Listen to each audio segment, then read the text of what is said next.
No estoy seguro de que estemos, porque... Sí, a ver. Sí, buenas tardes. Sean todos muy bienvenidos a esta nueva hora del Instituto Universitario de Investigación Ortega y Gasset. Hoy en una jornada muy especial porque la realizamos y la elaboramos y la hemos diseñado en colaboración con el Tribunal Electoral del Poder Judicial de la Federación de México, con quien nos une una muy especial vinculación, que viene del entronque que el propio Instituto Universitario de Investigación Ortega y Gasset y yo mismo, si me lo permiten, tenemos con los estudios electorales. Como seguramente muchos de ustedes saben, diferentes directores y profesores del Instituto Universitario de Investigación Ortega y Gasset han sido presidentes del CIS, como José Juan Toaria, Joaquín Arango, Fernando Vallespín, Cristóbal Robles, y siempre ha sido una de las grandes materias y objetos de atención de nuestro instituto. Además, el Tribunal Electoral del Poder Judicial de la Federación Mexicana, con quien suscribimos un acuerdo de colaboración y trabajo compartido desde el año 2019, es un instrumento de análisis y estudio sobre esa simbiosis entre derecho, elecciones y garantías democráticas que está llevando a cabo, a mi modo de ver, un trabajo ejemplar. Quiero además, hoy muy especialmente, hacer una referencia al terremoto que azotó ayer a ese querido país mexicano, que todos llevamos desde luego en el corazón y que queremos, llamamos tanto, y desearos, en fin, que los daños materiales y desde luego los personales hayan sido lo menos cuantiosos y graves posibles dentro de lo que un sismo como el que ayer padecisteis conlleva, ¿no? Y por tanto, nuestro más afectuoso saludo a todos los mexicanos que nos estarán escuchando hoy con total seguridad. Como digo, nuestra vinculación con el Tribunal Electoral del Poder Judicial viene desde el 2019. Con ellos hemos realizado diferentes estudios que se han publicado en Revista de Occidente, la revista que ya saben cumple en el año 23 100 años, la revista, si quieren, decana del pensamiento científico y cultural en español en el mundo y, por tanto, también un auténtico placer. Y luego hemos hecho diferentes programas formativos como el Diplomado en Demoscopia y Revolución Digital de las Nuevas Tecnologías y nuevas herramientas de análisis en ese sentido que, bueno, pues han establecido un programa de acción conjunta que, desde luego, a mí como director de este instituto y a los responsables de esas áreas de acción nos enorgullece especialmente y nos satisface de manera superlativa. Como vamos siempre y tratándose de mesas redondas online de una manera, digamos, ágil, que es lo que este moderador va a procurar esta tarde realizar, voy a primero hacer una breve presentación de los intervinientes y para inmediatamente después no detener la discusión que vamos a mantener y así, una vez presentados nuestros 4 invitados, poder llevar el debate de manera ágil y rápida. Nos acompañan esta tarde Josep María Castellà Andreu, catedrático de Derecho Constitucional de la Universidad de Barcelona, donde se licenció y se doctoró. Es director del Grupo de Estudios sobre Democracia y Constitucionalismo, GEDECO, de esa universidad. Imparte materias en Derecho Constitucional Comparado, Teoría Constitucional, Derecho Constitucional. Es experto en cuestiones de federalismo, regionalismo, Estado autonómico y organización territorial del Estado, democracia. En fin, y ha llevado su labor docente e investigadora por medio mundo, profesor e investigador visitante de universidades como Oxford, Boston College, McGill en Canadá, perdón, y desde luego en México con la Universidad Nacional Autónoma de México y en otras universidades latinoamericanas. También nos acompaña, digamos, por seguir en la terminología de la Ryder, por el equipo europeo, a la profesora Tania Groppi, profesora titular de Derecho Público en la Universidad de Siena.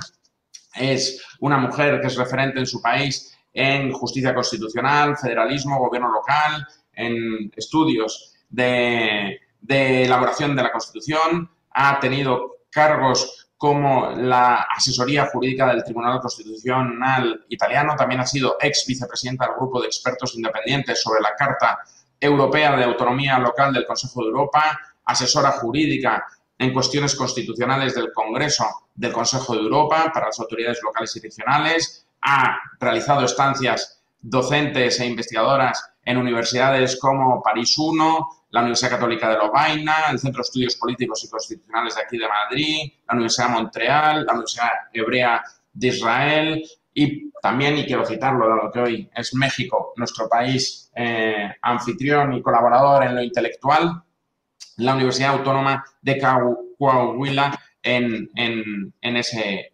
país.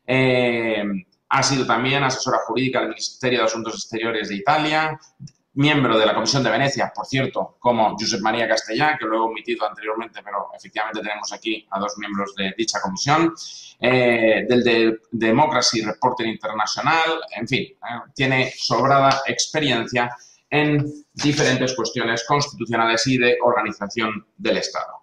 El magistrado Felipe de la Mata Izaña es abogado por la Escuela Libre de Derecho, convención especial, maestría en Derecho por la Ibero de México, doctor en Derecho por la Universidad Panamericana, convención honorífica y también un doctorado en Derecho y Libertades Constitucionales en nuestra querida Universidad de Castilla-La Mancha, a la que estamos tan vinculados, no tanto por Ortega y Gasset, que también, sino sobre todo por Gregorio Marañón, que ya saben que está muy vinculado a la ciudad de Toledo y a la realidad castellano-manchega,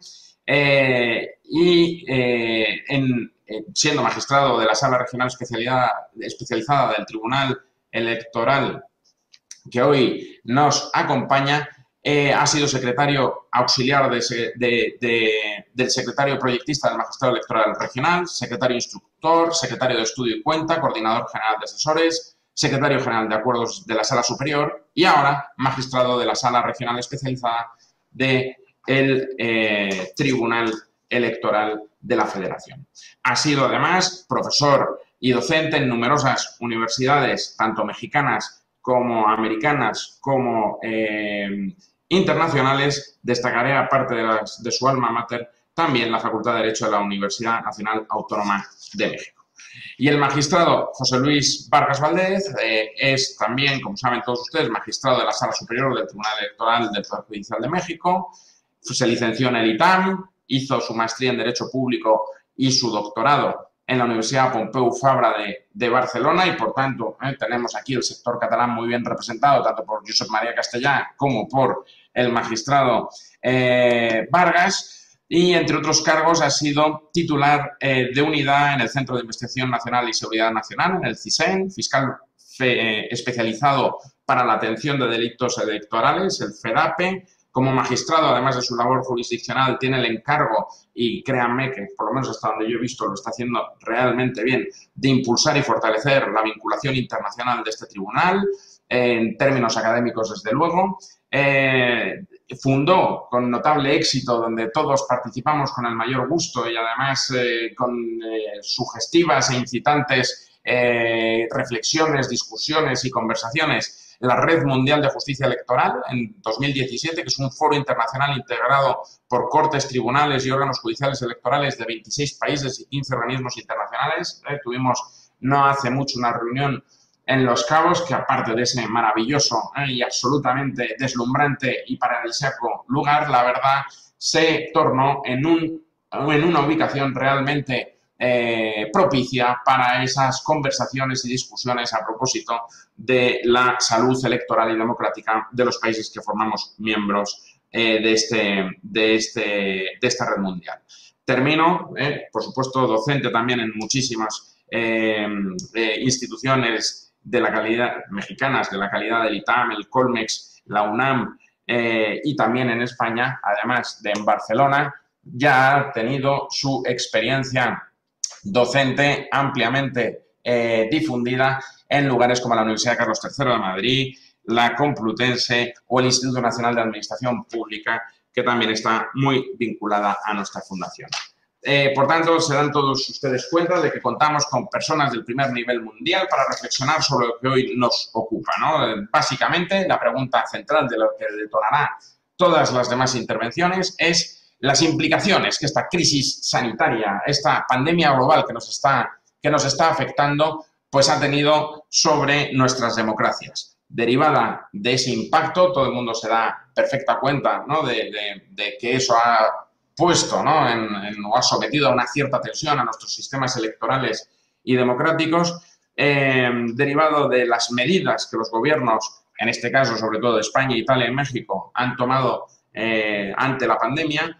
Las primeras preguntas que yo plantearía para poner el balón a rodar sería si se han modificado los marcos normativos de nuestros países, en qué medida, de manera sustantiva, desde el punto de vista más concreto de la justicia electoral, qué acciones se han tomado y qué consecuencias han tenido, y en este contexto, cuál es el margen de maniobra constitucional que las autoridades y jueces tenéis y tienen para garantizar el derecho a la salud y a la vez la renovación, la salud democrática de nuestros poderes públicos. Por tanto, pongo el balón a rodar. Voy a dar, en primer lugar, la palabra a Josep María Castellà. Hola, buenas tardes a todos los que nos escuchan. Muchas gracias, Antonio, por la presentación y también por tu invitación. Es un gusto estar con todos vosotros y poder discutir de un tema que efectivamente nos afecta. Yo lanzaré solo unas cuantas ideas para que luego las podamos concretar en el debate posterior. Lo primero es, aludía Antonio a que estamos ante una pandemia global, y es así, pero las respuestas jurídicas son respuestas jurídicas nacionales. Y cada ordenamiento jurídico de cada Estado ha dado una respuesta de entre las posibles de este ordenamiento jurídico. En el caso español, esto significa que se activó el 14 de marzo. Podríamos, y ahí empieza una primera discusión, si tarde o en el momento adecuado, se activó el estado de alarma, que es uno de los 3 estados excepcionales previstos en la Constitución. En otros países no se han activado este tipo de medidas, en España sí. Esto ha dado lugar a un estado de alarma que ha estado vigente prácticamente 100 días, hasta el 21 de junio, con 6 prórrogas, cada una de ellas de 15 días. Este es el primer dato, pero sería un dato incompleto, jurídicamente incompleto, decir que la respuesta jurídica que se ha dado en España solo ha pasado por el estado de alarma y sus prórrogas, sino que en paralelo el gobierno del Estado ha dictado bastantes decretos ley previstos precisamente para situaciones de extraordinaria y urgente necesidad.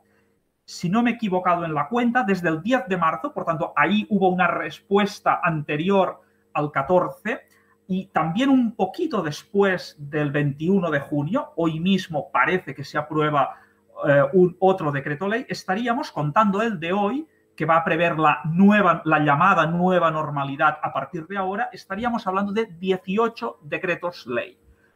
Lo cual, entre las prórrogas del estado de alarma y los decretos ley, da lugar a una maraña, a un enjambre normativo no siempre coherente, muchas veces contradictorio con la norma anterior y que necesitaremos tiempo para acabar de captar bien. Esto es lo primero que quería decir.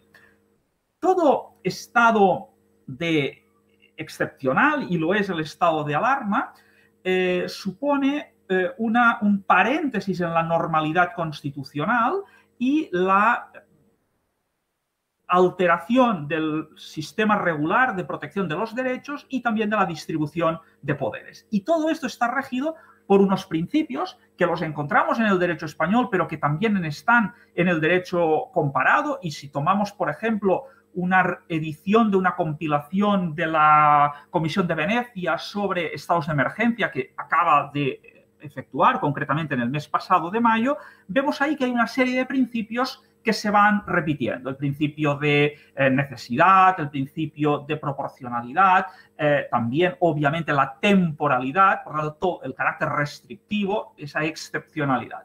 Y hoy también quiero apuntar otra idea, y es, esos principios son principios propios de los estados democráticos. Es decir, cuando afrontamos una situación como la que ahora afrontamos, entran en juego la garantía de cómo hacer frente a una pandemia, en este caso de origen sanitario.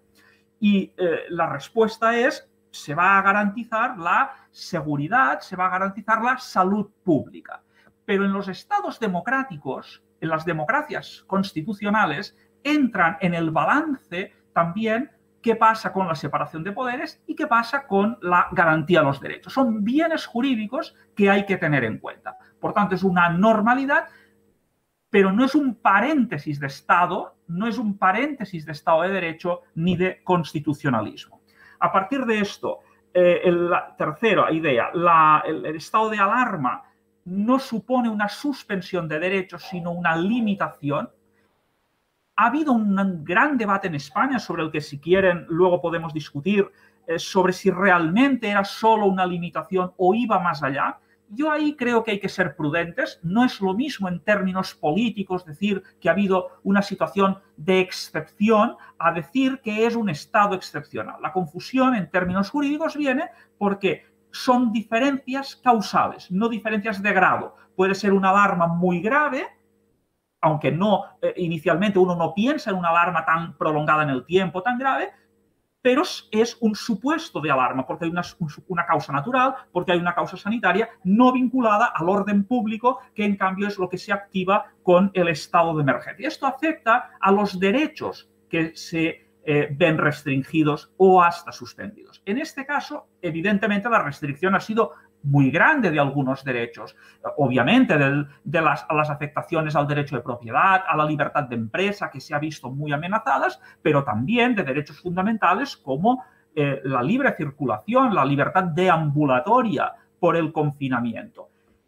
Otras restricciones, y por eso insisto en que la causa es natural y no política, es evidente que no ha podido haber reuniones presenciales o que no ha podido celebrarse el culto en las condiciones de normalidad en una iglesia. Pero esto no significa que haya una suspensión del derecho, porque se ha podido hacer a través de estos mecanismos telemáticos que estamos descubriendo y tal. No es lo mejor, pero dada la situación de base, seguramente no se podía hacer de otra manera.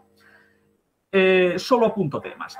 Obviamente ha habido también una afectación a los checks and balances, concentrando un poder en el Ejecutivo que normalmente no tiene, y en el Ejecutivo central, del Gobierno central. Esto significa, por un lado, que las autoridades autonómicas en España y locales han visto convertidas en ejecutores de unas decisiones que se tomaban por el Gobierno central, convertidas en las autoridades para esto.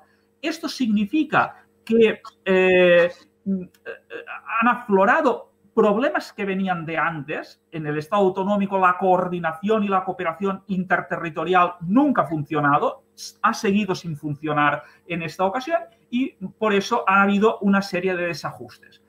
Por otro lado, la relación gobierno-parlamento. El Parlamento, y concretamente el Congreso de los Diputados, que tiene un importante papel, sea en la convalidación de los decretos ley, sea en la prórroga de la alarma, también ha visto muy alterada su función. Ahí hay un déficit normativo, la no previsión de sesiones telemáticas que le ha afectado, y esto ha acabado incidiendo en una disminución efectivo en términos prácticos, de la función de control.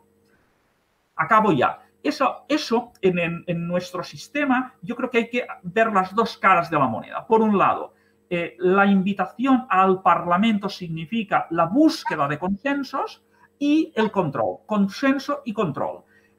El consenso no se ha producido, el Gobierno ha actuado, sobre todo al principio, muy unilateralmente. Luego, cuando fallaban los números para las prórrogas, tuvo que a prisa y corriendo negociar, y el control se ha visto afectado por esta situación de dificultad objetiva para llevarlo a cabo.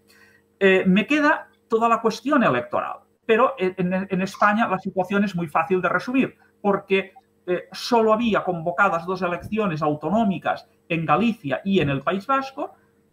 Se suspendieron porque eran para el 5 de abril. Justo cuando ha acabado la alarma se ha levantado la suspensión y está prevista su celebración el 12 de junio. Esto ha sido una situación inédita porque no estaba prevista legalmente, que ha obligado a los gobiernos autonómicos a improvisar, y a mi juicio se adolece esta falta normativa, porque dejar en manos de un gobierno, de un presidente autonómico, toda la reordenación de los plazos y tal es peligroso, y la Junta Electoral ha tenido un papel secundario, digamos, en el plano práctico. Los presidentes autonómicos han consultado al resto de partidos y han consultado a la Junta Electoral, pero en ausencia de normativa, esto al final ha sido la decisión correspondía a los presidentes. Podemos luego volver sobre esto. Gracias. Muchísimas gracias, profesor Castellà. Tiene la palabra la profesora Groppi. Comparto lo que ha dicho Giuseppe María sobre el hecho de que hubo una pandemia global, mundial, y las respuestas han sido a nivel estatal, han sido nacionales. Hay verdaderamente que reflexionar sobre esto. Esto nos muestra la debilidad del sistema internacional que hemos construido, porque siempre hablamos de la crisis de la soberanía de los estados, pero al final cuando hay que buscar respuestas sobre la garantía de los derechos, porque esta vez lo que estaba y que sigue en peligro es el derecho a la salud. Es decir, a veces hablamos de salud pública, pero detrás de este concepto general de salud pública está un derecho fundamental, que es el derecho a la salud y el derecho a la vida, donde hemos buscado respuestas a nivel nacional, no en el plan internacional, ni para los Estados miembros de la Unión Europea, claro, a nivel europeo. Así lo comparto. Italia, como las respuestas se han buscado a nivel nacional, vamos a ver muy rápidamente Italia aquí.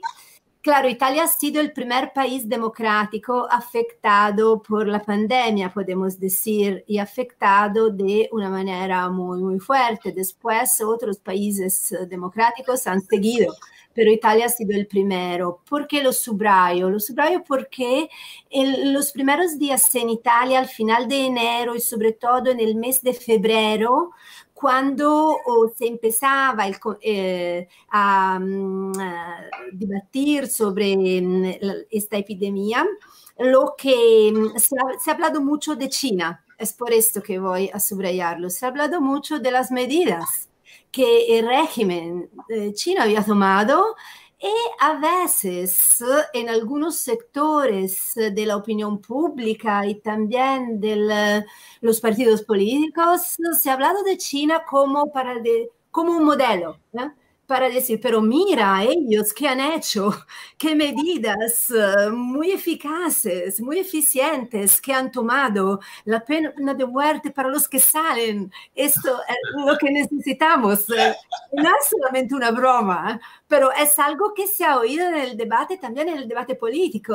Y esto, claro, está relacionado con un tema que es el tema, claro, de la tensión que nuestras democracias constitucionales tienen que enfrentar, no solamente la pandemia, pero en la cotidianidad de su vida, esta tensión, esta competición con otros modelos.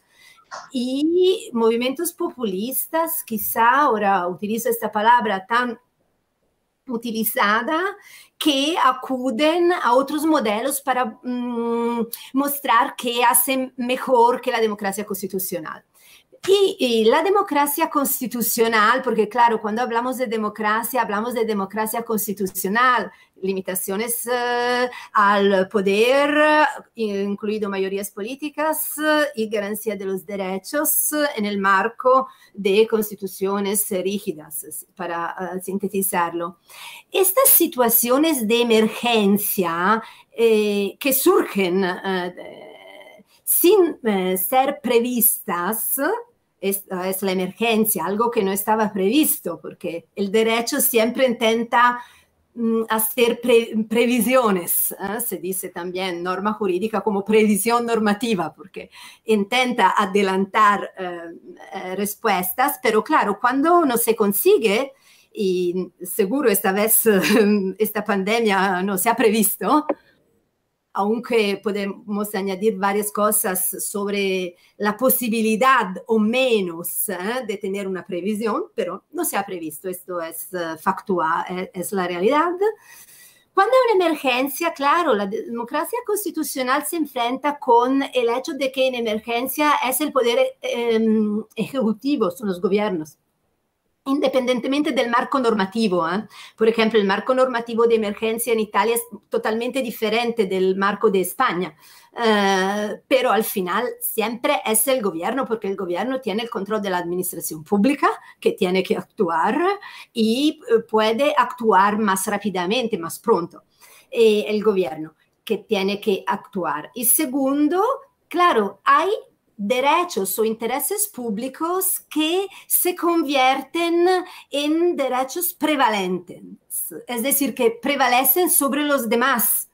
Normalmente en los estados de democracia constitucional hay un balance entre intereses públicos y derechos.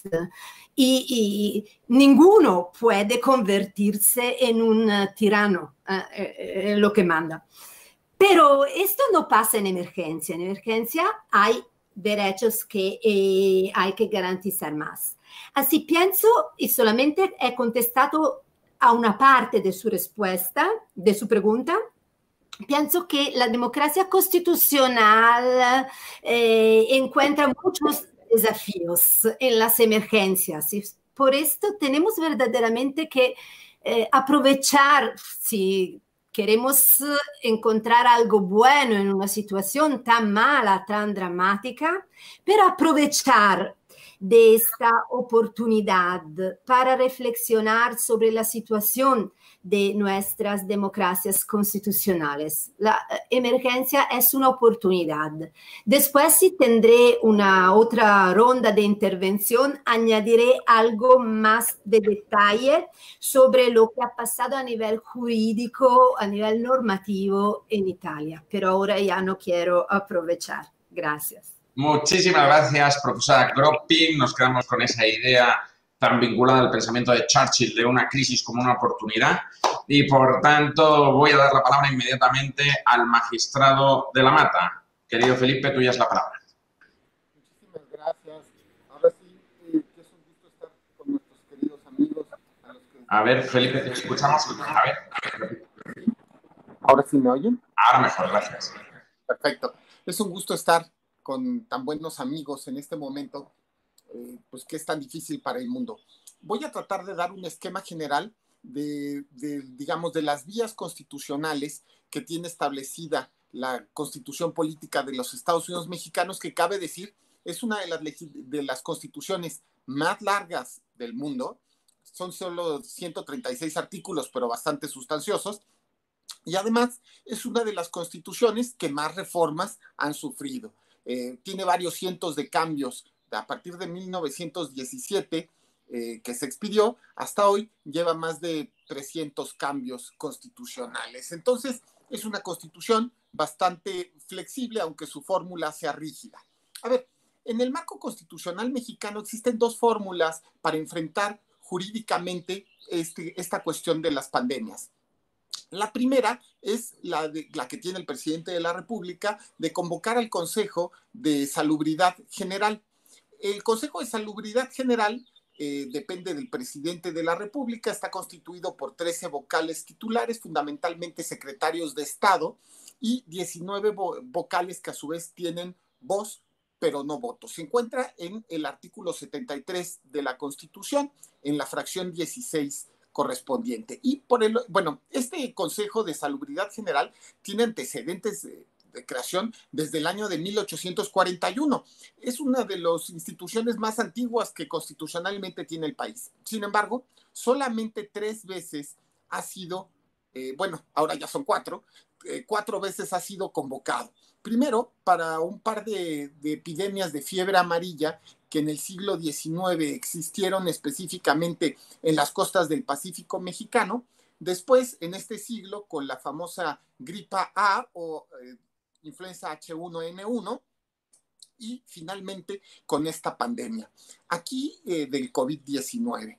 Esta fórmula específica del Consejo de Salubridad General, pues tiene las facultades para dictar todas las medidas indispensables para prevenir y combatir daños a la salud. Cabe decir que sus disposiciones y sus acuerdos tienen el nivel de leyes generales, son equivalentes, vamos a decirlo, a leyes dictadas por el Congreso.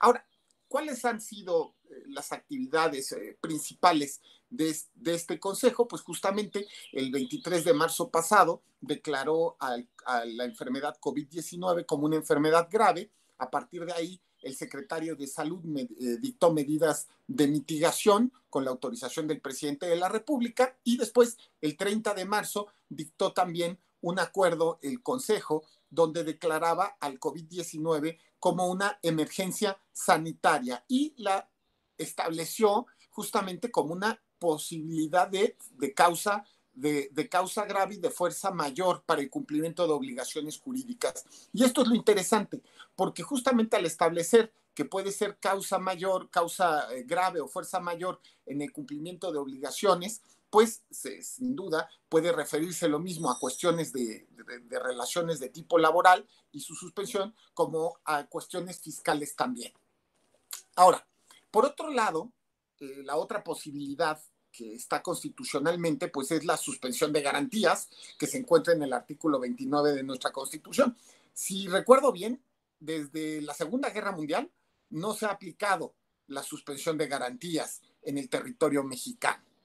Pero bueno, podríamos platicar del tema de suspensión de garantías, es bastante interesante, pero diríamos que no se ha llegado a ese punto en la, digamos, constitucional, en la actividad de los órganos mexicanos. No ha llegado ese momento en el cual el presidente de la República solicita de manera restringida la suspensión de los derechos humanos o de las garantías individuales al Congreso de la Unión o a la Comisión Permanente. Entonces, en el marco actual, pues tenemos algunas disposiciones del Consejo de Salubridad General, y los tribunales electorales del país nos hemos encargado justamente, junto con las autoridades electorales administrativas, es decir, los institutos electorales, hemos estado pues dictando en el marco de nuestras competencias pues, diversos acuerdos, pues justo para tratar de ir solventando la pandemia. A ver, como México es un país federal, existe un Instituto Nacional Electoral y institutos electorales en cada una de las 32 entidades federativas que forman México.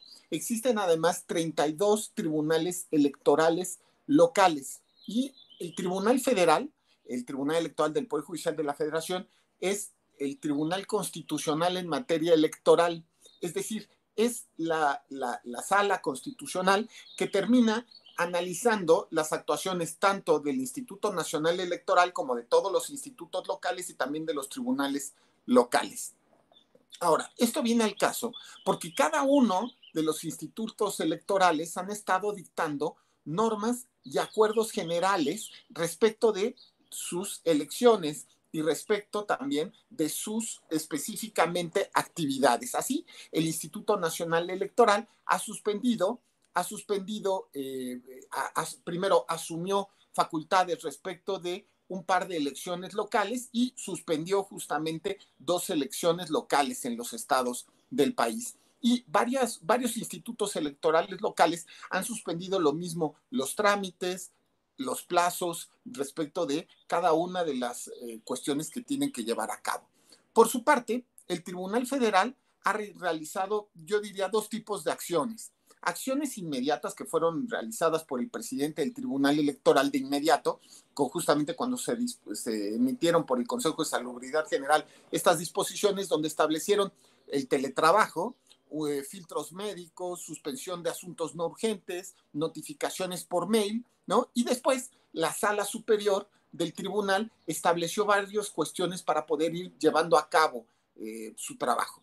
Sesiones a distancia, establecer, esto es a través primero fue a través de email y después fue por videoconferencias. La FIREL, también, es decir, la firma electrónica avanzada, también para poder firmar todos los acuerdos judiciales y, por supuesto, notificaciones,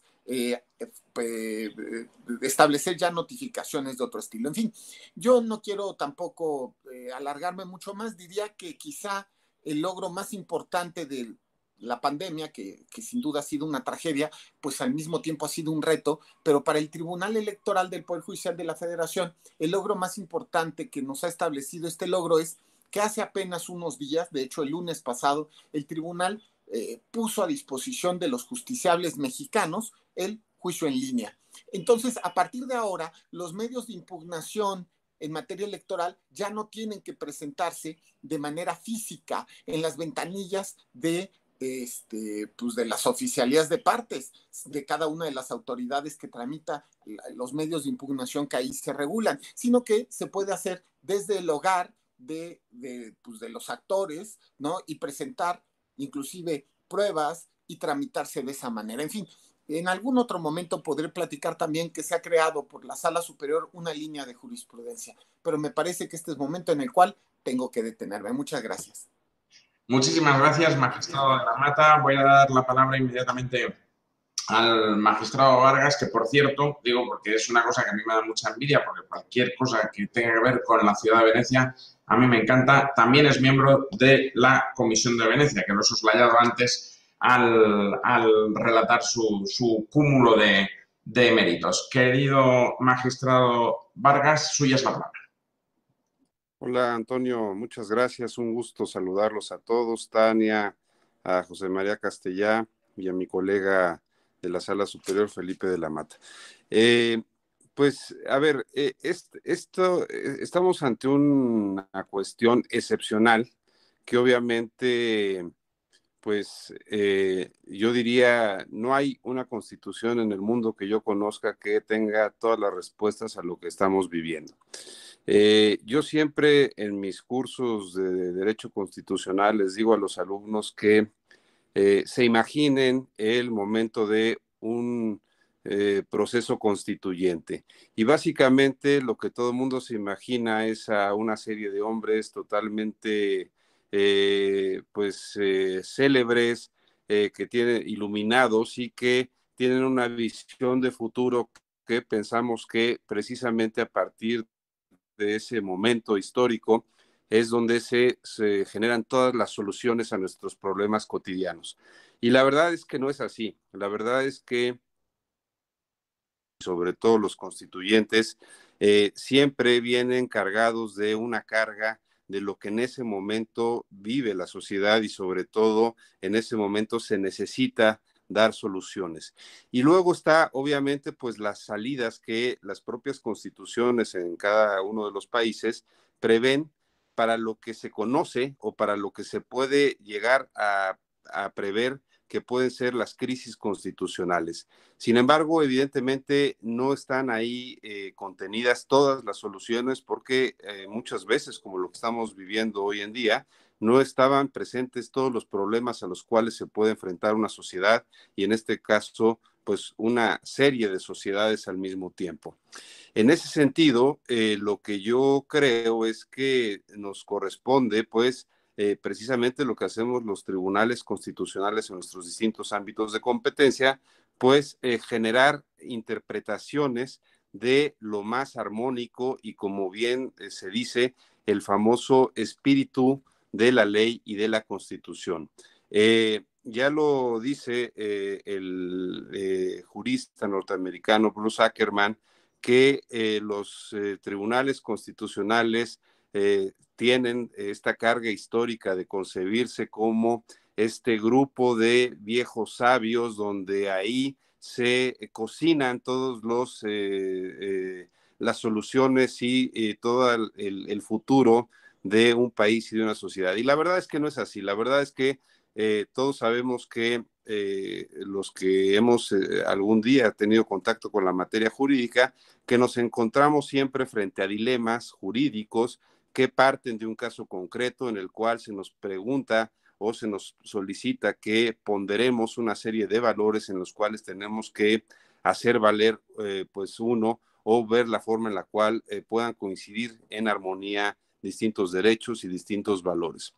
En ese sentido, creo que a lo que nos estamos enfrentando, ya lo decía mi colega Felipe de la Mata, en el caso mexicano, pues es a soluciones que no están estrictamente previstas en nuestra Constitución. Si bien, como ya lo decía, existe el Consejo de Salubridad, que es un órgano que le corresponde técnicamente tomar estas decisiones y que tiene un rango de ley para que precisamente se generen normas generales y de cumplimiento estricto.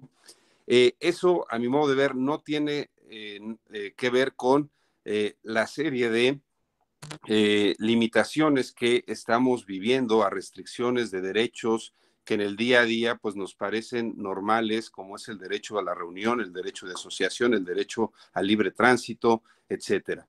¿Y qué nos establece la Constitución mexicana para esas cuestiones? Pues ya lo decía, una norma que en el caso mexicano es intocada, porque tiene una carga pues fuerte, una carga histórica, y que esa carga está vinculada pues con conceptos probablemente de represión, de autoritarismo, que es el artículo 29 constitucional y que se llama la suspensión de garantías. Es decir, en el caso mexicano no tenemos, como en el caso español, las figuras, digamos, diferenciadas entre el estado de alarma y el estado de excepción. Y básicamente eso lo que nos presenta es que puede ser desde una cuestión de seguridad nacional, es decir, una guerra, una cuestión mayúscula, hasta podría ser una cuestión como la que hoy vivimos. Pero claro, el problema es un problema de carácter político. ¿Quién se atreve a decretar un estado en el cual se suspendan las garantías? Conforme a nuestra Constitución, igual que en la mayoría de las constituciones, es el Poder Ejecutivo, el titular del Poder Ejecutivo, quien con la autorización del Congreso es quien puede proponer y en ese caso implementar. ¿Y qué nos establece el artículo 29 constitucional? Pues primera, que tiene que ser por un periodo limitado, es decir, se tiene que establecer tanto el periodo como el lugar de aplicación de manera previa a decretarse la medida.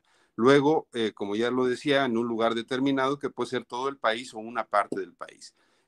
Asimismo, lo que establece nuestro marco constitucional es que tiene que ser una medida absolutamente fundada y motivada, proporcional y que obviamente atienda a una necesidad inminente. Y eso básicamente se tiene que garantizar a través de un principio de racionalidad que tiene que estar ahí prescrito. Todo esto, pues evidentemente da garantías de que no se utilizará o que no se pretende utilizar para un fin autoritario o ya decía yo, pues con una finalidad que lo que busque sean medidas de restricción ilimitadas. Pero una cuestión que es importante decir, y tratando de materia electoral, es que dentro de las prevenciones del artículo 29 de la Constitución mexicana, establece una serie de limitaciones que no pueden estar ahí contenidas en una suspensión de garantías, y entre esas se encuentran los derechos políticos. En ese sentido, lo que yo creo nos estamos enfrentando en el caso mexicano, y por supuesto en el resto del mundo, es que la suspensión o aplazamiento de procesos electorales, pues es una cuestión que está, digamos, por encima de cualquier otra decisión de carácter práctica o política por una razón fundamental. Yo lo he dicho en mis recientes intervenciones públicas a través de estos medios, es que dentro de la jerarquización de derechos fundamentales y de valores democráticos, hoy existe uno que creo que nadie se cuestiona a nivel social, que es el derecho a la salud como una precondición del derecho a la vida. Y la gente hoy está preocupada principalmente por no contagiarse, por mantenerse de manera íntegra en sus casas para, pues obviamente, seguir pudiendo hacer todos sus demás roles y obviamente pensando que es una situación temporal y que pronto pasará y volveremos a la normalidad. Pero, ¿por qué menciono esto? Porque me parece fundamental que cuando nos encontramos en estos debates de qué debe predominar, si la renovación de poderes públicos en el tiempo estricto, versus unas elecciones que probablemente no tengan votantes, no tengan campañas electorales, no tengan pues lo que se denomina la fiesta democrática y sean unas elecciones de mera formalidad para cumplir con los plazos constitucionales. Me parece que ahí tenemos un dejo y una preocupación de legitimidad de a quién elegimos, por qué periodo y sobre todo cuántas personas van a salir a las urnas no habiendo métodos electrónicos para poder votar desde casa o a distancia. En ese sentido, la verdad es que creo que tarde que temprano esa será la función de los tribunales constitucionales y esto se sigue prorrogando, siguen habiendo estos procesos de rebrote desafortunados, en los cuales los tribunales constitucionales, y vuelvo al inicio de mi intervención, tendremos que ejercer esa función de intérprete, ya lo decía, de esa imagen de los viejos sabios interpretando el espíritu de lo que esos señores videntes del proceso constituyente querían decir respecto a una pandemia que en su momento no existía. Y creo que ahí lo que nos tiene que tener muy claros es que nos corresponde evidentemente esa ponderación de valores en los cuales, pues lo primero que nada es que la gente siga pudiendo preservar eso, lo mínimo indispensable que es la condición a la vida, obviamente las cuestiones económicas que apuran a muchísimas personas en todo el mundo y por supuesto conciliando eso con los derechos político-electorales.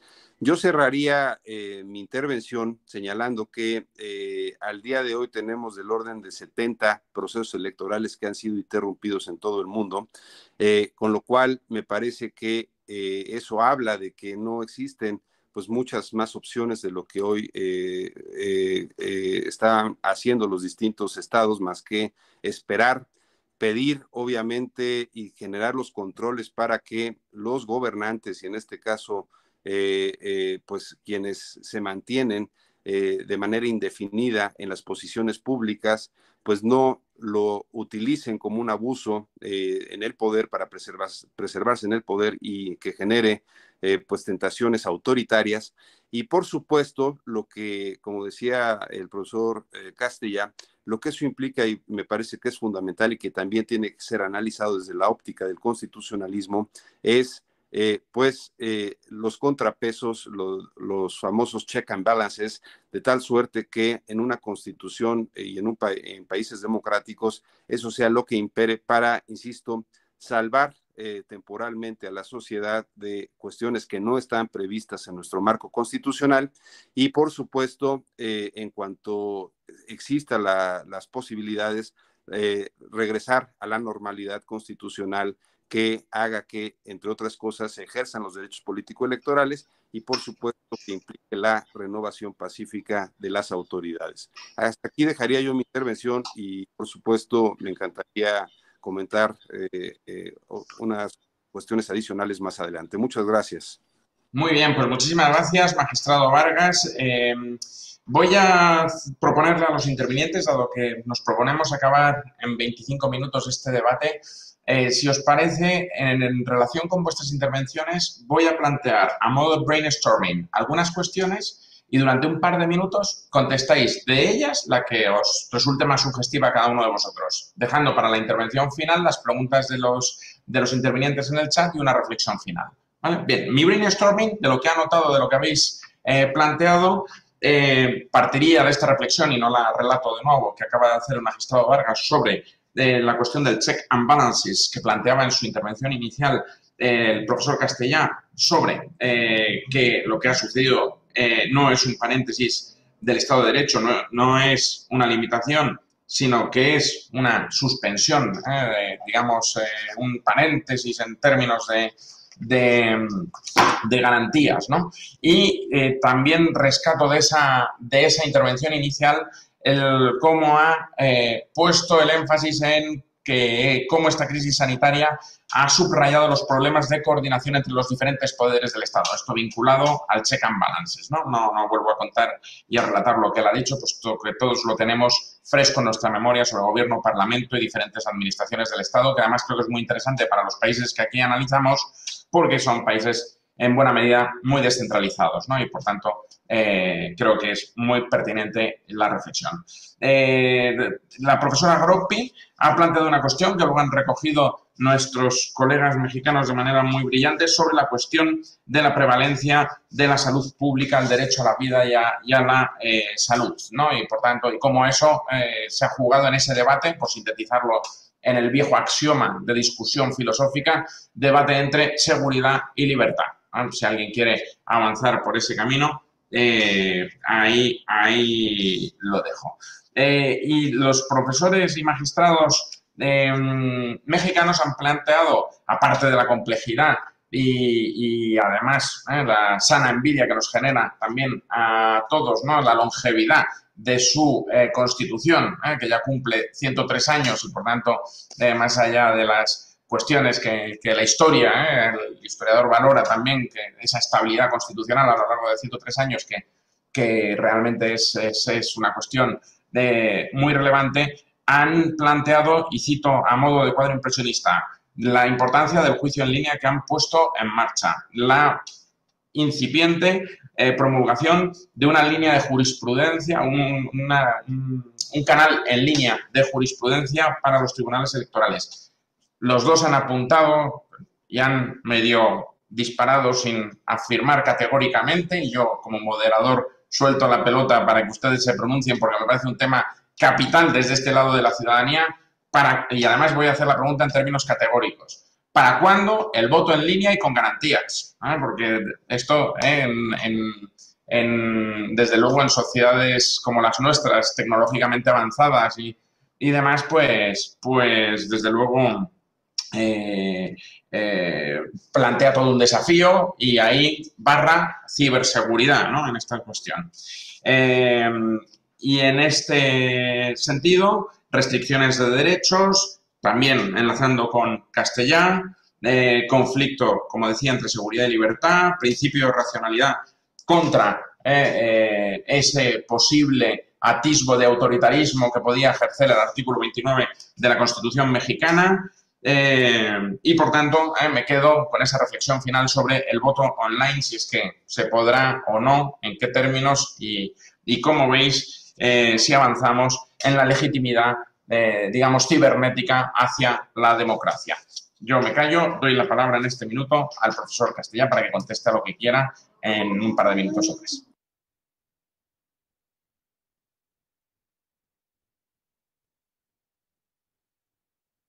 El micro, Josep María, no has conectado el micro, no te escuchamos. Perdón. Decía que has sacado una serie de puntos que han ido sobrevolando y se han ido planteando en todo, que me parece importantes. Yo solo, de modo telegráfico, unas cuantas reflexiones adicionales. Primero, en estos checks and balances entre parlamento, gobierno, entre poderes centrales, poderes territoriales, no se nos puede ocultar un factor que ha estado ahí al lado del gobierno, a veces delante, otras detrás, que es los técnicos, los expertos. Yo creo que esto es importante porque esto refuerza más el poder del gobierno a la hora de, y lo hemos visto en España, parapetarse, a veces esconderse detrás de unos técnicos. Esto tiene que ver con un tema de legitimidad, y es que muchas veces la ciudadanía en estos tiempos de desconfianza hacia la política se fía más o se fiaba más de los técnicos, y por tanto el que aparecieran o doctores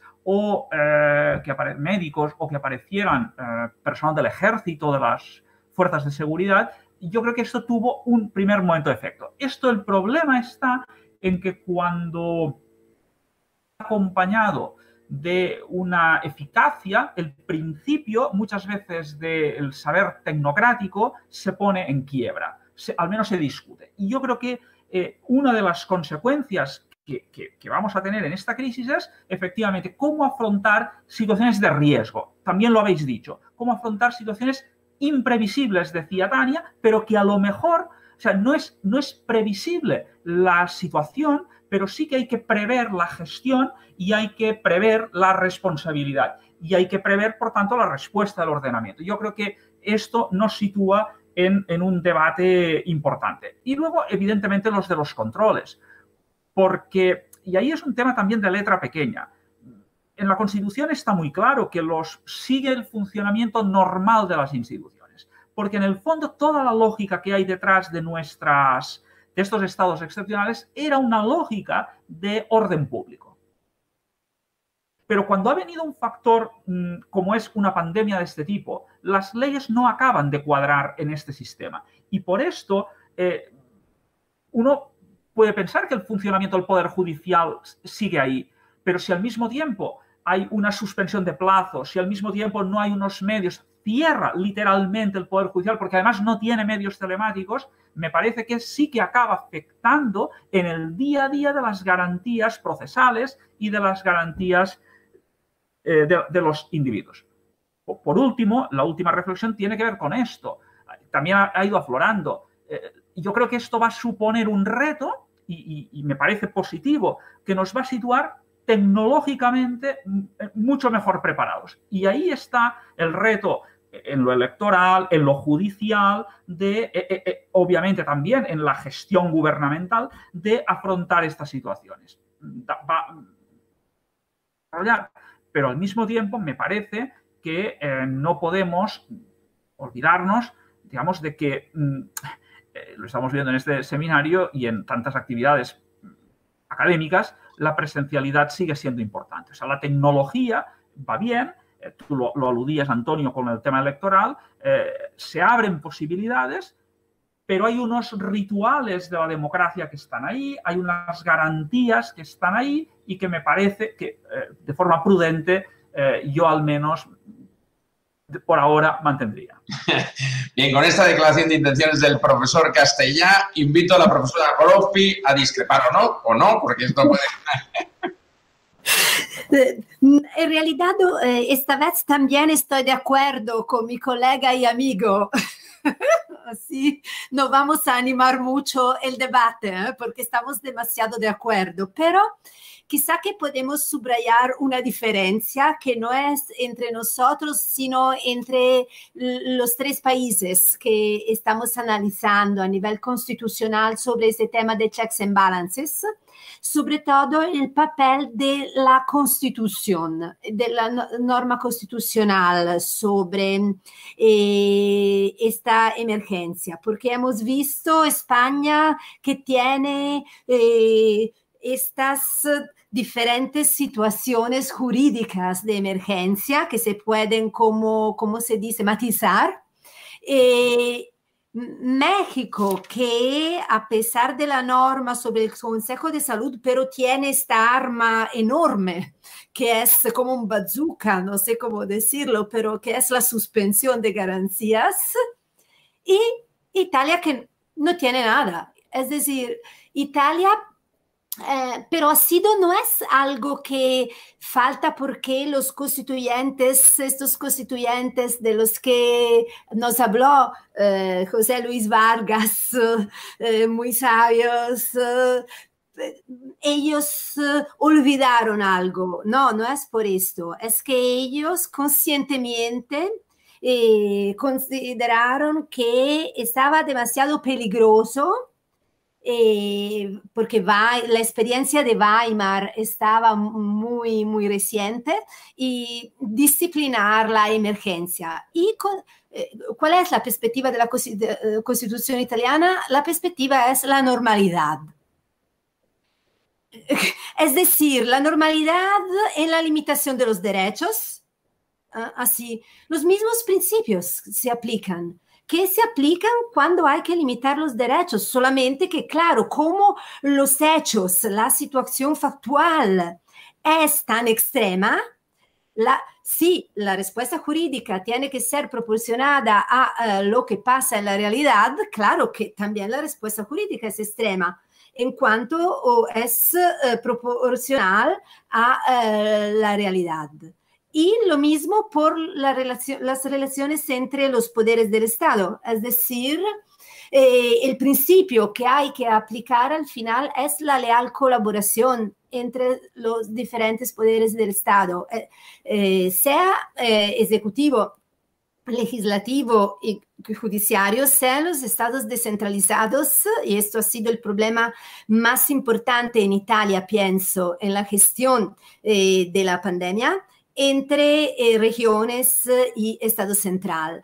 Leal colaboración que al final es solamente el principio que corresponde al principio de proporcionalidad en las relaciones institucionales. Así podemos reflexionar sobre estas diferencias constitucionales y sus consecuencias, si hay una diferencia o si no hay, porque al final el papel de los intérpretes siempre sigue muy importante, a pesar de cuántas normas escritas tenemos. Muchas gracias, profesora Roppi. Me encanta que nuestra intelectual italiana ha así tirado una piedra en el centro del estanque, generando una gran diáspora de todo lo que había en el centro, porque esa conjunción con normalidad y realidad me parece que es absolutamente sugestiva para que Felipe de la Mata retome aquí la discusión. Magistrado, por favor. Gracias. Pues sí, a ver, yo creo que el tema que hay que, primero que otra cosa decir, es que efectivamente no hay una suspensión del Estado de Derecho.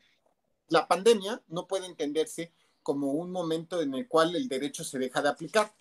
Y justamente varias sentencias del Tribunal Electoral Mexicano pues han justamente analizado y ponderado derechos constitucionales en relación a las actuaciones de los tribunales locales y de los institutos electorales locales. Por ejemplo, para el estado de Oaxaca, y tuvimos un caso bastante interesante en el cual pues un actor llega y dice, quisiera que me notificaran en un email, y el tribunal local le dice, pues no tenemos nosotros el reglamento, no nos permite notificar por email, entonces pues no podemos hacerlo. Este caso llega a la sala superior del tribunal y el tribunal le dice, a ver, estamos en pandemia, tienes que notificarlo por email y busca reglamentar el tema, ¿no?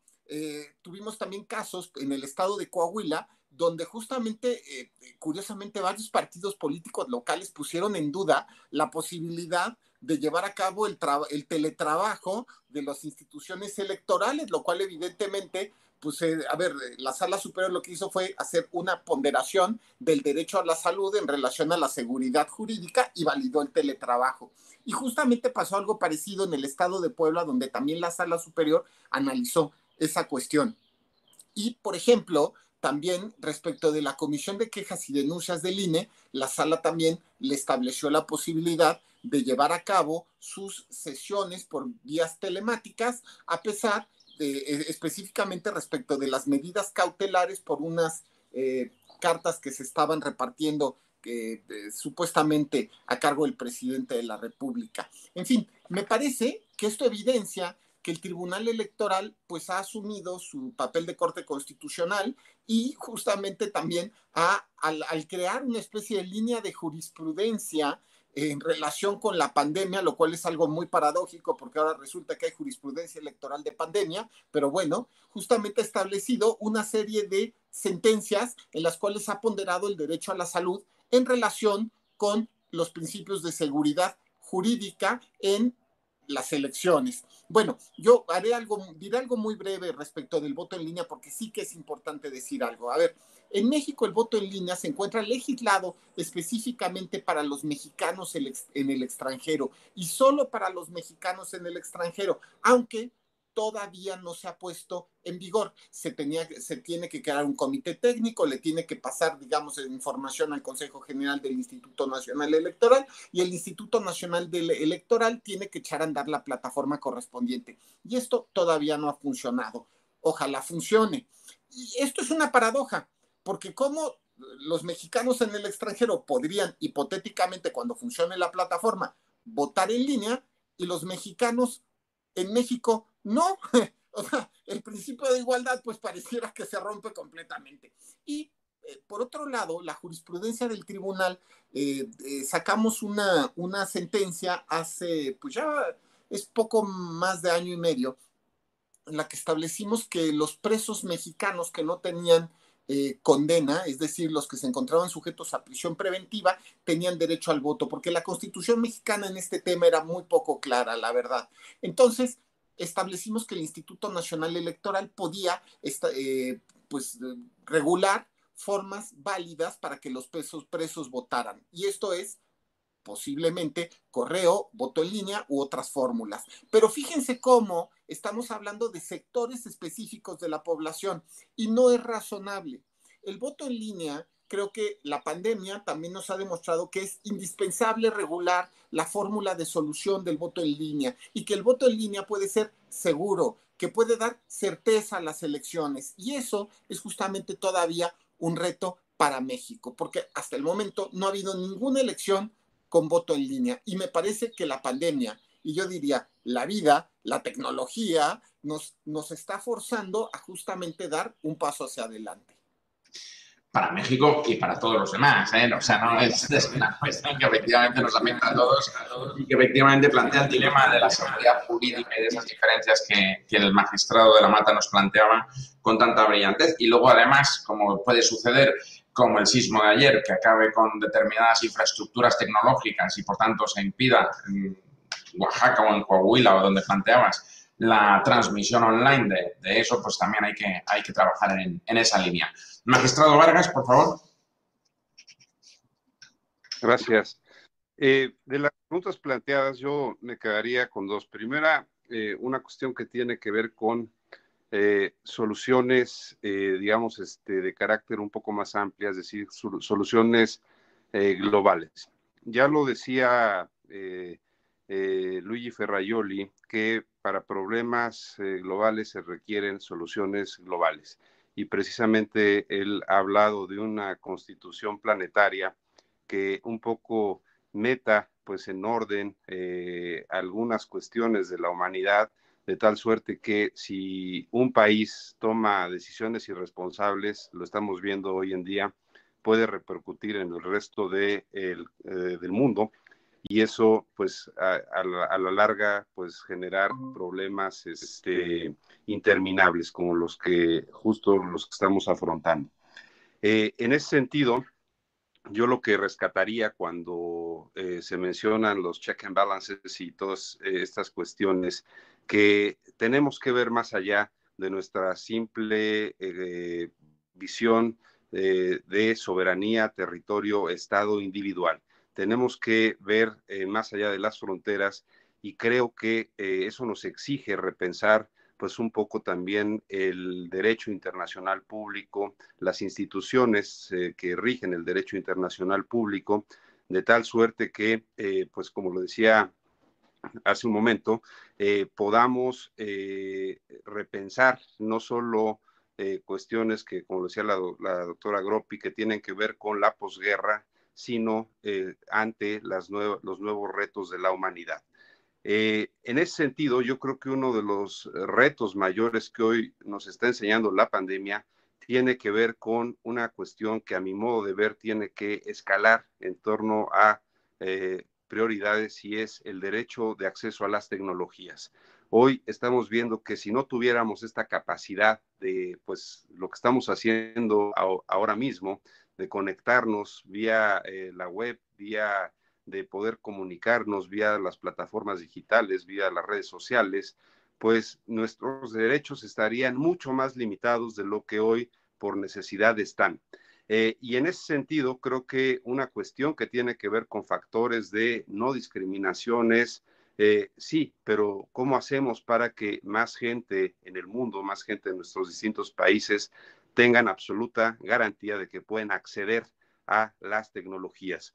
Y eso evidentemente va con lo que ya comentaba el magistrado de la Mata, que tiene que ver con, y se cuestionaba aquí, podemos llegar a tener evidentemente soluciones digitales, ya sea de voto, ya sea de voto, como bien decía Antonio, con seguridad, con certeza. Podemos llegar a tener soluciones jurídicas, es decir, tramitar derechos a través de procedimientos online, pero para ello primero se necesita tener acceso. Y creo que eso es una cuestión que el derecho tiene que entrar a ese trabajo. Es decir, tenemos que entrar a trabajar en lo que es la brecha digital de muchos ciudadanos que todavía no tienen ese acceso y que sí lo que estamos demostrando es que podría cambiar enormemente el mundo para, por ejemplo, en el caso mexicano, poblaciones que viven, indígenas que viven en Oaxaca, Chiapas,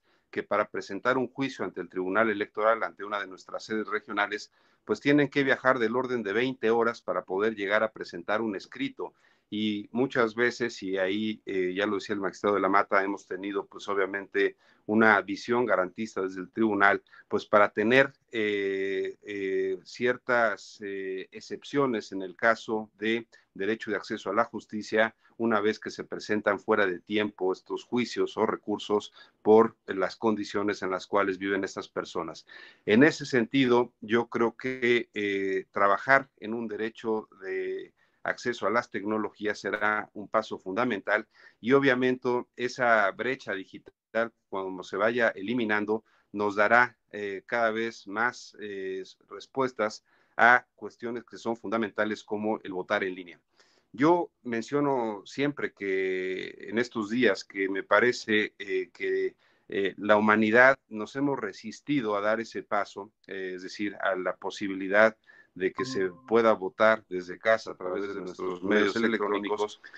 Por supuesto, hay un fantasma en torno a los fraudes electorales y a la concepción de alterar la voluntad general.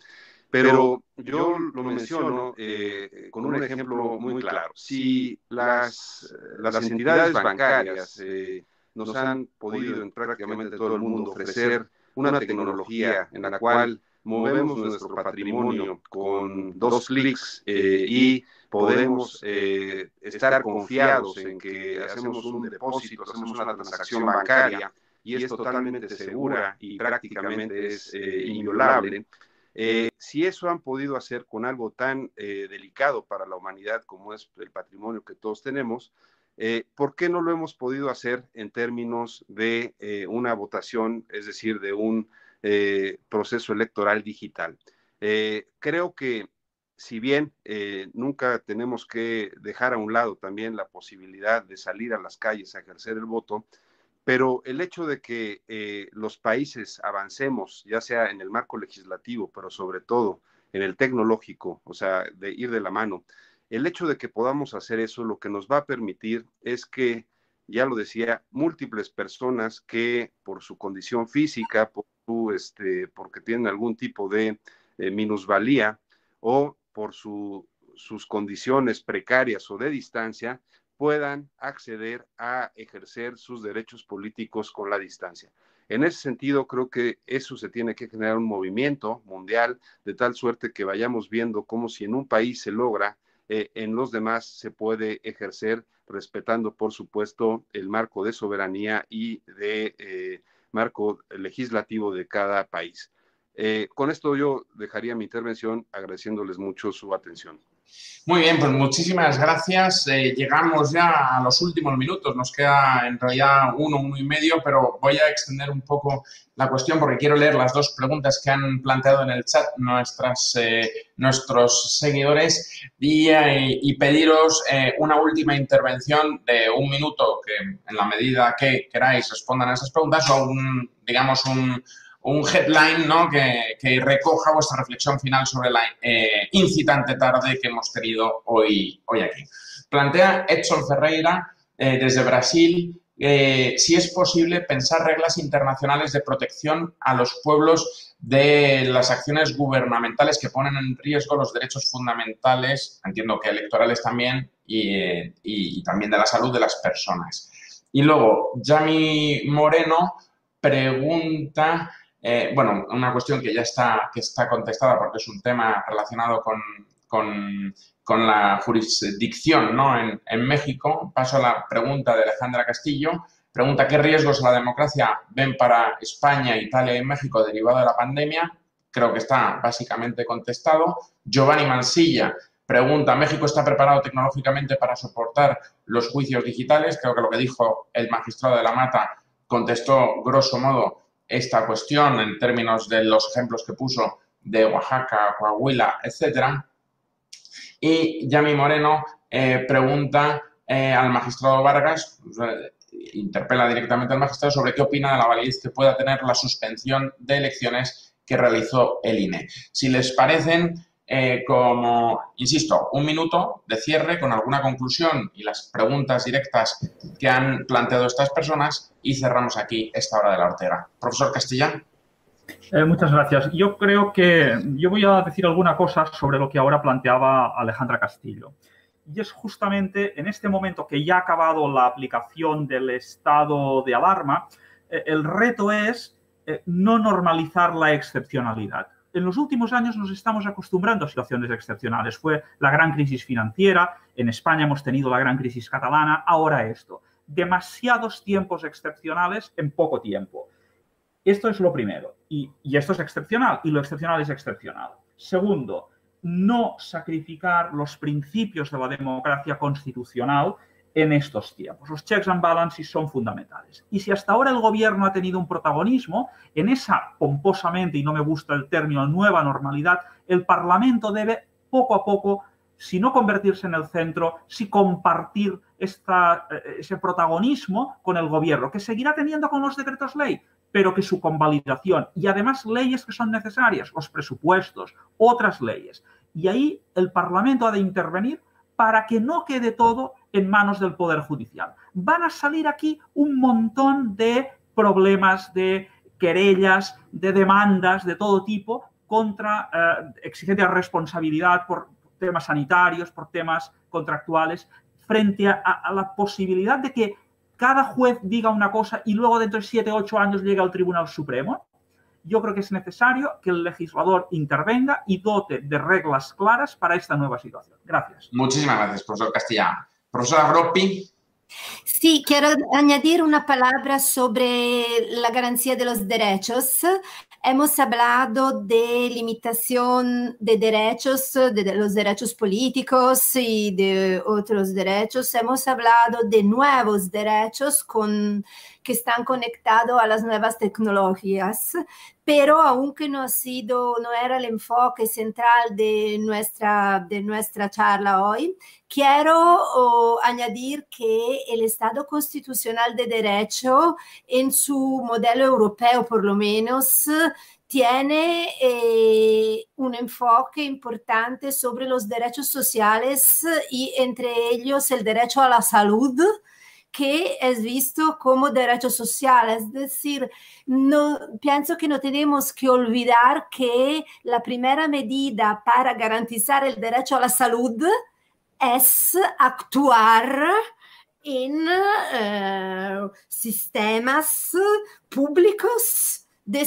salud. Lo que hemos visto en Italia, por ejemplo, hemos visto la diferencia entre modelos regionales, porque como las regiones en Italia tienen una autonomía en la organización de servicios sanitarios, hemos visto las diferencias. Y no es un caso, aunque claro, tendremos que reflexionar con calma en los meses siguientes, pero lo que ha pasado en Lombardía, que sigue un misterio en todo el mundo, entre las varias respuestas es también la organización del sistema sanitario de la región. Así no olvidamos que ahí hay los derechos que hemos sufrido las limitaciones, entre ellos los derechos políticos, y tenemos estos derechos muy nuevos. Estamos hoy aquí juntos, ha sido verdaderamente un gusto, pero no olvidamos el antiguo derecho social a la salud, que está al centro del Estado democrático social de derecho que conocemos en Europa, quizá no en los Estados Unidos, quizá no en América Latina, pero en Europa sí, y pienso que sea importante no olvidarlo. Gracias. Muchísimas gracias, profesora Groppi. Tiene la palabra el magistrado de la Muchas gracias. Profesora Groppi, por favor, silencie el micrófono para que podamos escuchar. Primero resolveré la duda sobre si México soporta juicios digitales. Bueno, a ver, hace más de 10 años, alrededor de 10 años, el Poder Judicial Federal tiene regulado ya el tema de juicios de amparo en todas sus vías y recursos, que el juicio de amparo es bastante complicado en México, por vía digital. Entonces, la primera cuestión es algo que ya desde hace muchos años se está haciendo en amparo. También se está haciendo en materia fiscal. Prácticamente todos los juicios y recursos fiscales se pueden presentar en vía digital. La verdad es que la justicia electoral mexicana era la que iba medio lentita en el tema, porque la legislación no nos ayudaba.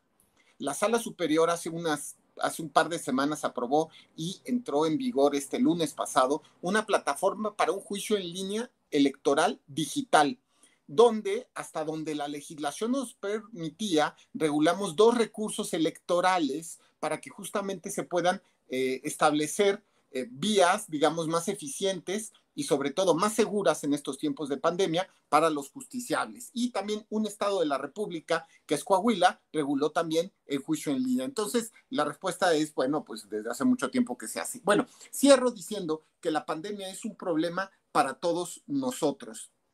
Y la verdad es que para todos nosotros los humanos, es decir, todos tenemos este problema actualmente. Y justamente me parece que debemos, como jueces constitucionales, entender que la ley debe resolver estos problemas. Yo diría un poco, ya saben ustedes, aquello de que no está hecho el hombre para la ley, no está hecho el hombre para la ley, sino la ley para el hombre. Y justamente los derechos humanos en esta época no pueden ir a menos, no puede ir a menos el derecho a la vida, el derecho a la salud, el derecho a la seguridad, el derecho a la certeza, y le corresponde justo a los tribunales constitucionales el deber de reaccionar de forma inteligente, de forma pues justo, prudente y adecuada, dotando a los seres humanos en la medida de sus competencias, justamente de seguridad, pero al mismo tiempo también de soluciones flexibles, porque justo pareciera que los marcos constitucionales y legales resultan en mucho insuficientes. Yo hasta aquí lo dejaría y de verdad nuevamente fue un gran gusto estar con los amigos de la Fundación Ortega y Gasset y con estas, ahora sí, personalidades y amigos que integran esta mesa. Bueno, yo por último voy a terminar mi intervención aquí. Yo le quiero pedir al magistrado Vargas que clausure él la sesión de esta tarde de la hora de nuestro instituto, porque para nosotros es un auténtico privilegio y una gran satisfacción trabajar con el Tribunal Electoral del Poder Judicial de la Federación. Te querría pedir, querido José Luis, que termines con tu reflexión y que clausures tú esta hora del Instituto Ortega y Gasset, no sin antes dar las gracias a Alberto Guevara, que ha estado tan atento con nuestros más estrechos colaboradores, Ricardo García Vergas y Pedro Marcos García, de que esta sesión a ambos lados del Atlántico haya podido salir bien. Y a todos ustedes muchas gracias. Querido José Luis, por favor, termina, clausura, esta es tu casa y cierra esta hora del Instituto Ortega y Gasset. Muchísimas gracias, mi querido Antonio López Vega. Primero que nada, quisiera contestar a la pregunta que se me formuló. Y a ver, básicamente, ahora estamos en un periodo donde, si bien ha habido 2 procesos electorales en el caso mexicano que han sido aplazados a través de una decisión que se dio en el seno del Instituto Nacional Electoral, donde es la autoridad administrativa electoral en el caso mexicano, y donde hay que decirlo, pues es una especie de mini parlamento, porque ahí están representados los partidos políticos, no tienen voto, pero sí tienen voz. Y los partidos políticos finalmente son quienes son nuestros clientes habituales en el Tribunal Electoral, porque son quienes impugnan muchas de las decisiones que la autoridad electoral toma. En este caso, tanto la facultad de atracción de los procesos electorales que ejerció el INE como el aplazamiento por las cuestiones de la epidemia, hay que decirlo, no fueron impugnadas y por lo tanto el Tribunal Electoral no conoció de una posible controversia sobre la legalidad o no de dicha medida. Creo que, ya lo decía, no hay ninguna norma prescrita que hable de la posibilidad de alterar los periodos constitucionales en el ejercicio de los cargos públicos. Entonces, creo que ese será un dilema que esperemos no tengamos que llegar a conocer, por un lado, el Tribunal Electoral, pero por otro lado también la Suprema Corte de Justicia de la Nación podría llegar a presentar, a conocer algo en caso de que hubiera reformas legislativas vinculadas con esa posibilidad. Esperemos que, así como evidentemente se han tenido que alterar los plazos electorales normales, y nosotros, por ejemplo, el día de ayer votamos una resolución donde hablamos de darle posibilidad o de, digamos, convalidar la posibilidad de que el Instituto Nacional Electoral ejerza pues procedimientos sumarios para poder terminar con todas y cada una de las obligaciones en tiempo y forma, de manera pues más expedita, considerando que se alargaron los plazos por la epidemia. Esperemos no tener que llegar a esos otros dilemas y que pues de cara al tercer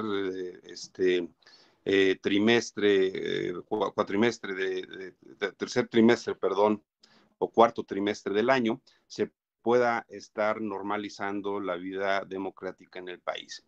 Pues yo simplemente con eso cerraría, de verdad agradeciendo mucho a la doctora Tania Groppi, es un gusto volverla a ver, a mi colega y maestro José María Castellá, por supuesto, mi gran amigo Antonio López Vega, siempre la Fundación Ortega y Gasset ha sido un lugar hospitalario para México, para el tribunal, en este caso para miembros y exmiembros de la Comisión de Venecia.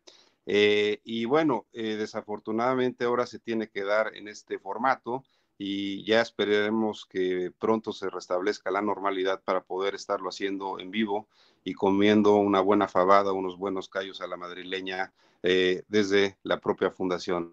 Agradezco mucho y de verdad, y por supuesto, sin dejar de mencionar a mi amigo, colega y extraordinario jurista Felipe de la Mata Pizaña. Muchas gracias. Muy bien, pues buenas tardes a todos. Buenas tardes. Gracias.